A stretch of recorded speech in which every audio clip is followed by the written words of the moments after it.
arquitectura con doctorado, Jaime Font, que es un gusto de verdad poder platicar contigo. Bienvenido, Jaime. Muchas gracias. Ahorita hacíamos un poco de recuento de pues algunos de los muchos cargos que has tenido, nada más 24 años como director de sitios y monumentos de la Secretaría de Desarrollo y Obras Públicas hace un ratito, y maestro del TEC de Monterrey de la carrera de arquitectura, por supuesto que tus alumnos fueron los primeros en estudiar. Desde la primera generación. Pues bienvenido. Sí. Muchas gracias por la invitación. Gracias a ti.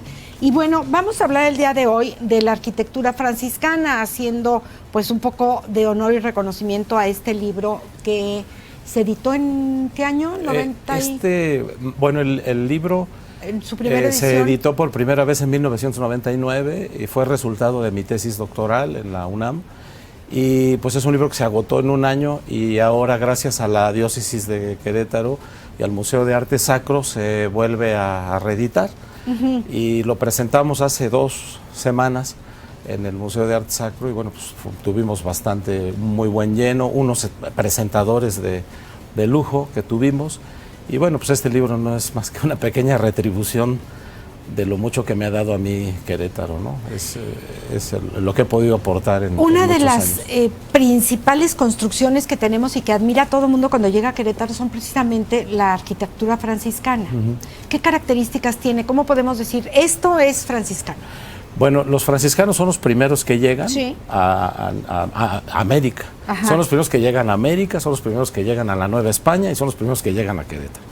Entonces, obviamente, les toca tener sus territorios, sus solares, sus primeros solares, junto a los caminos reales. En Querétaro llegan 3 caminos reales muy importantes: el Camino Real de la Ciudad de México, el Camino Real de Zacatecas, por donde llegaba y transitaba toda la plata y los metales preciosos, y el Camino Real a Celaya. El Camino Real a Celaya es Madero, Zacatecas, el Camino Real a Zacatecas es la calle de Juárez hoy día, y el Camino Real a la Ciudad de México es 5 de Mayo y hacia la Cruz.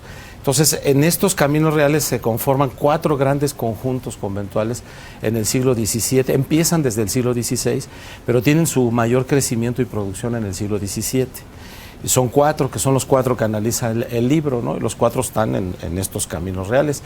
Uno es la Santa Cruz de los Milagros, lo que es la Cruz, uno de los conventos más importantes de América, primer colegio propaganda fide, de donde salieron todos los misioneros hacia la Sierra Gorda, hacia el norte, hacia Texas y hacia California. Entonces, que la primera iglesia dicen que es la pequeñita que está junto a la cruz. Yo creo que la primera estuvo donde está la cruz, exactamente, ahí. Exactamente, ahí fue ahí la hubo primera. una de pajiza, de prestado, así vienen en los documentos históricos, era una capilla de prestado porque era, digamos, provisional, y después se va haciendo el templo.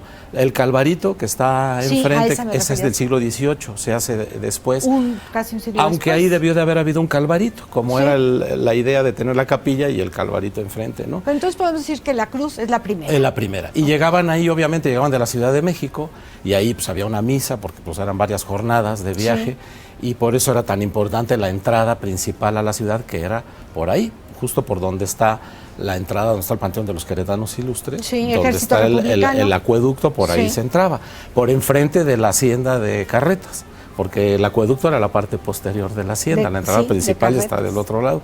Entonces, bueno, este gran conjunto que llegó a tener 60,000 metros cuadrados, es un mundo de metros cuadrados. Locura, claro. Obviamente ahí empieza todo. Después de San Francisco, el San Francisco que conocemos nosotros, que tenía una iglesia del siglo XVI, que ya no existe, pero se hace el templo del siglo XVII, que es el que actualmente conocemos. Después está San Antonio, de San Antonio de Padua, que es el templo que está a un lado. Actualmente es donde está el jardín de la corregidora. Esa era la huerta de San Antonio. Y después, sobre Madero, lo que es Santa Clara de Jesús, el convento de monjas, uno de los primeros conventos de monjas en la Nueva España, y de los más importantes en la Nueva España. Para muchos una de las iglesias más bonitas de Querétaro, más bonitas icónica, de Querétaro, junto con Santa Rosa de Viterbo. Ahora bien, de Santa Clara a Santa Rosa de Viterbo hay 100 años de diferencia. Sí. O sea, Santa Clara es el origen del barroco, por decirlo así, ¿no? Gracias a Dios ahí se conservaron los retablos barrocos, al igual que los de Santa Rosa de Viterbo, que son los únicos que se nos han conservado ahí estamos como viendo barrocos.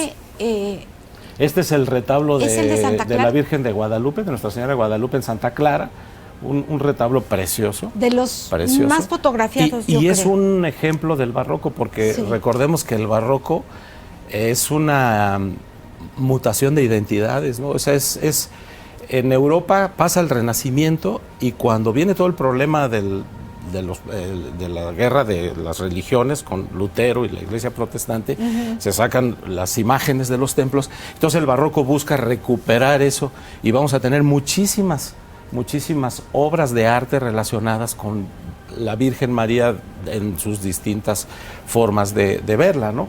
Y la Virgen de Guadalupe, obviamente, pues es un gran ejemplo de lo que es el barroco en América, ¿no? La Virgen de Guadalupe que tiene que estar, que tuvo rasgos de Tonantzin, de la anterior, que era la manera de congregar al mundo indígena, pues era encontrar este punto de acuerdo entre diversas deidades anteriores a la llegada de los españoles. Esta es la portada de Santa Clara también. Por ejemplo, en esta portada pues es muy sencilla, ahí empieza el barroco, ¿no? Por eso el siglo XVII es tan importante, porque es poco estudiado. La puerta de entrada antes de que llegara de lleno hay en dos, el 18. Hay dos, porque los templos de monjas son entradas laterales, no entran de frente como los templos de varones. En los conventos de monjas siempre se entra de lado, por eso los retablos barrocos son tan importantes, porque son el remate de acceso. O sea, entrando, rematamos con todo el muro de retablos, ¿no? Es San Francisco. Y bueno, tenemos ahí varias imágenes que son fotografías que yo tomé, están en el libro, están publicadas en el libro. ¿Este es qué? ¿El Museo de Arte? Es el museo, exactamente, el Museo de Arte San Francisco. San Francisco. Aquí tenemos otra portada también cuando inicia el barroco, que es un barroco muy sobrio, ¿no? Es un barroco muy renacentista todavía. Tiene ¿no? muchas etapas el barroco, entonces, ¿no? El barroco se puede clasificar de diferentes formas, por sus columnas, por sus arcos, por sus cúpulas, pero hay un ultrabarroco, que es cuando ya llega al máximo, que en Europa se llamó rococó, y aquí le llamamos ultrabarroco. Es un término que acuñó el doctor Atl, Gerardo, el gran pintor, el doctor Atl, ¿no? Agua en náhuatl. Y que ese ultrabarroco lo vamos a ver ya en los retablos, porque los retablos iban cambiando. O sea, el templo a lo mejor era del siglo XVII, pero los retablos ya son del siglo XVIII. Por ejemplo, en Santa Clara, en donde está el retablo principal, que actualmente es neoclásico, ahí hubo 6 retablos. O sea, el actual es el 6º. ¿De qué estilo eran? Eran todos barrocos, los anteriores. El último ya fue neoclásico. En casi todos nuestros templos, San Antonio, esta es la entrada a San Antonio, ya los retablos son por lo general neoclásicos, a excepción de Santa Clara y Santa Rosa de Viterbo. O sea, alguien llegaba y decía, no me gusta el barroco, vamos a quitarlo y le ponemos. Es que el barroco era efímero, el barroco era escenográfico, era dramático, era de gran movimiento, ondulaciones, sombras. Entonces se hacía para estarlo renovando, eran como escenografías de teatro. Sí. Entonces se iba renovando, los retablos no estaban hechos para durar toda la vida. Y además era como demasiado, ¿no? Claro, por eso es tan difícil ahora conservarlos. Claro. La restauración de los retablos nos cuesta mucho trabajo, porque no era madera de primera, porque eran para estarse cambiando conforme a las modas, ¿no? Conforme iban cambiando las modas. De acuerdo a las columnas, por ejemplo, las columnas salomónicas son las primeras, son estas que van girando, son helicoidales. Ajá. Y luego vienen otras que son tablereadas, luego vienen almohadilladas, así van evolucionando hasta llegar a la churrigueresca, que es la que ya era son en el Querétaro, exceso en todo lo que da. En Querétaro solo tenemos 3 retablos que son churriguerescos. En Ciudad de México hay muchos y en Guanajuato también, pero aquí solo hay 3. Uno está en Santa Clara, que es el de San Juan Nepomuceno, el de San Miguel en Cadereyta, y hay otro también en San Miguel en Cadereyta, y los 3 son 2 en Cadereyta y 1 en Querétaro, son los únicos que, digamos, del barroco más evolucionado. O sea, que hay. Si queremos ir, en Santa Clara me dijiste. En Santa Clara, ahí está San Juan Nepomuceno, entrando lo vamos a ver, y es un retablo muy bonito, y son columnas estípites o churrigueresco, que es lo mismo. Bueno, es que todo eso hay una clase cruz de puras columnas. Claro, no nos alcanzaría ni es difícil un año de programas, en el poco tiempo hablar. La cruz, ahí tenemos el templo de la Santa Cruz de los Milagros. ¿Quién le puso esa cruz hasta arriba? Bueno, ahí está adornada porque venían los festejos. No, de septiembre. me parecen perfecto, pero la cruz como de metal que está hasta arriba. Sí. ¿Ya la habías visto? Sí. No podemos decir. Ok, ya te vi la cara. No, perdón que la haya puesto. Había un reloj espantoso ahí que afortunadamente lo quitaron, ¿eh? Muchas litografías aparece el reloj. No hasta arriba, sino arriba de la portada. Sí, yo ni el reloj ni la cruz. Pero yo no sé nada de arquitectura, yo nada más de gusto digo, esa cruz creo que no va con... No, y más si la iluminan luego con neones, ¿no? A ver, como por qué le meten esas modernidades. Este es el conejo famoso de Conca, ¿no? De San Miguel Conca en la Sierra Gorda, lo quise poner porque este es el año del conejo, ¿no? El año chino del conejo. Chinos, claro. Y me acordé, dije, bueno, y el conejo es un simbolismo prehispánico importantísimo, ¿no? Está relacionado con la luna, con la fecundidad, etcétera. Entonces el conejo es muy importante.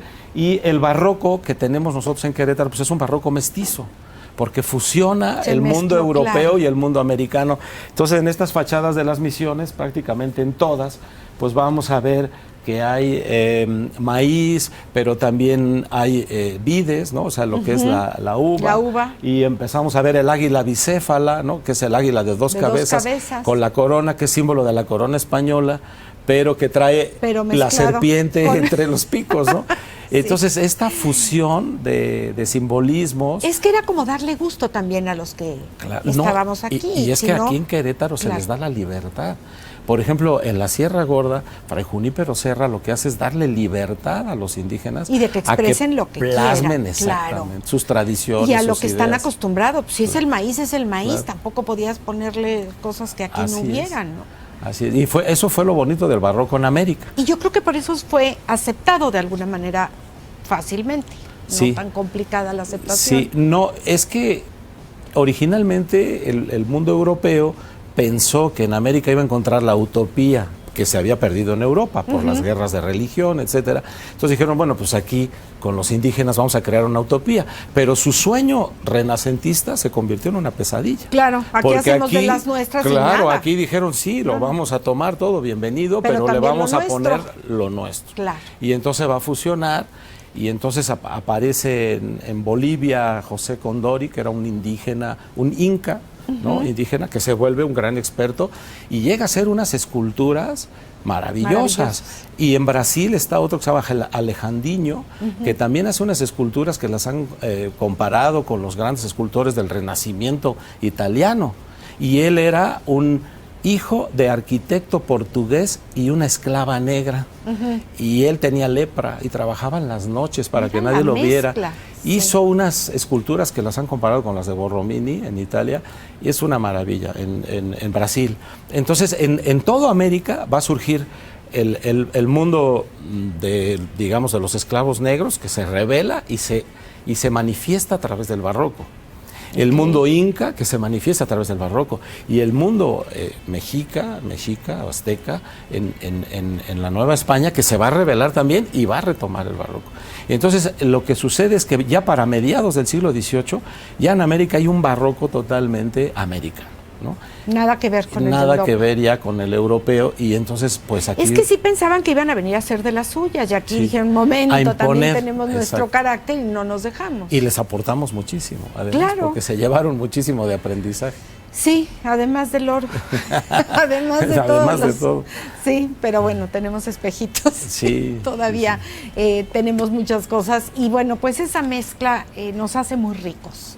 Y nos hace estas pláticas, a mí en lo personal digo, bueno, qué padre aprender y qué padre, porque vamos a ver con otros ojos ahora que vayamos a Santa Clara, Santa Rosa, si tenemos la oportunidad de ir a alguna de las misiones, que la verdad es que tiene cosas maravillosas, lo vamos a ver con otros ojos, Jaime, ¿no? Te vas a fijar más en el conejo, te vas a fijar más en el maíz. Claro.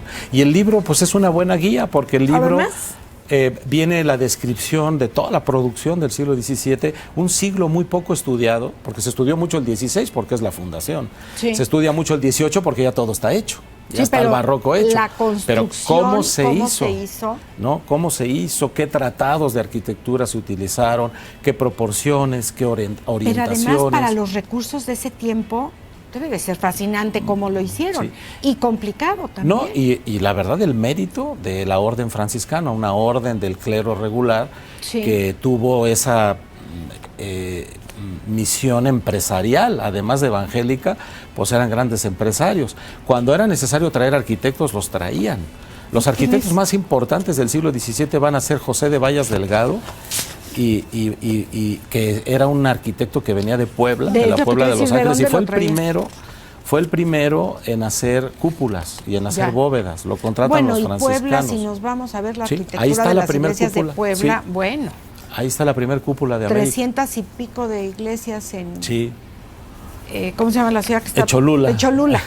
Cholula. Una por cada año. Una por cada año. Y bueno, el libro la verdad es que se antoja muy interesante porque yo creo que vamos a aprender mucho. Como te decía, vamos a ver con ojos diferentes cada vez que veamos alguna de estas pues maravillas que tenemos, iglesias, conventos y monumentos también. Yo voy a ir a la sierra el fin los de derechos semana del libro están cedidos al Museo de Arte Sacro. Qué bueno. Para que la venta, el producto de la venta sea para el museo, para mantenimiento del museo. O sea, yo doné los derechos para ayudar al museo, y está de venta en el Museo de Arte Sacro, que está aquí en Allende 4, un costado de nuestro recién resucitado Neptuno. Sí, ese pobre Neptuno, algún día hablaremos de él, ¿no? Sí. Se lo roban, se lo llevan, aparece, pero no ahí aparece. Está. Que si es el bueno, que si no es el bueno. Este es un Cristo de la flagelación disfrazado de Neptuno, sí. Pero bueno, el verdadero Neptuno está en la presidencia, el de piedra, ¿no? El de cantera. ¿Ese sí es el bueno? Sí, ese es el bueno. Te lo han robado 1000 veces. Yo no entiendo que se puedan robar algo así. Oye, ni que fuera una pluma que me la vuelve. ¿Cómo te robas una fuente? Pues no sabemos si se cayó, lo tiraron, sí. No sabemos qué pasó. Pero tiene su historia. Entonces, lo encontramos en el Museo de Arte Sacro. En el Museo de Arte Sacro. Es Allende número 4. Y pues vale muchísimo la pena, es un libro que debemos de tener todos los queretanos, todos los que vivimos aquí, porque vamos a encontrar mucho de lo que nos topamos día a día. El prólogo lo escribe Carlos Chanfón Olmos, que sus últimos años de vida los pasó en Querétaro, que fue el teórico más importante de la restauración de monumentos que ha habido en México. Y yo creo que en América, no hay otro. Sus libros de teoría de la restauración son maravillosos. Nosotros trabajamos con el doctor Carlos Chanfón, Antonio Loyola y yo, que somos los doctores en arquitectura con él, y pues tuve el privilegio que él escribiera el prólogo del libro. Jaime Fontfranci, de verdad, muchísimas gracias, te agradecemos mucho pues lo que has hecho y lo que has sacado de Querétaro, y que nos lo muestres de una manera tan sencilla y tan fácil de poderlo ver y disfrutar. Muchísimas gracias. Al contrario, gracias. ¿A ti tienes alguna página donde podamos encontrarte? O pues yo siempre estoy ahí en Facebook y subo algunas cosas como Jaime culturales, sí, con mi nombre. Con tu nombre nada más, Jaime Fontfranci. Sí. Muchísimas gracias. Muchas gracias por la invitación y a la orden. A ti y hasta la próxima. Gracias. Y nosotros nos vamos con José Luis Almada, Consuelito Velázquez, Bésame mucho, qué cosa más maravillosa. Vamos con él.